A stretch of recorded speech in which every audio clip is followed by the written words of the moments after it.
رانا ثناء اللہ اور عطا تارڑ صاحب گئے تھے وہاں پر رجیم چینج کے مین پلیئر بن کر اور ایک طاقتور بلاؤں کے طور پر، ان کو بھی واپس ناکام اور نامراد لوٹنا پڑا ہے۔ بالآخر ان کو بھی منہ کی کھانی پڑی ہے اور اقتدار لیے بغیر رانا صاحب کہتے ہیں کہ جی مجھے نواز شریف صاحب کی سختی سے احکامات ہیں کہ آپ نے پنجاب حکومت جو ہے وہ اسمبلی ڈیزالو نہیں ہونے دینی، تو لو پھر روک لو۔ یعنی اب اسمبلی بھی ڈیزالو ہونی ہے۔ اب دیکھیں اسمبلیاں ڈیزالو ہو چکی،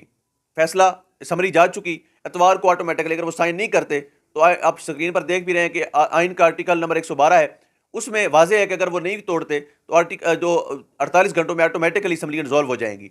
تو اس میں وہ تو ہو گئی۔ اب اگر یہ عدالت میں جاتے ہیں، کوئی معاشی ایمرجنسی لگاتے ہیں، کچھ کر لیں، لیکن یاد رکھیں آخری فیصلہ انتخابات کا ہی ہے۔ آخری فیصلہ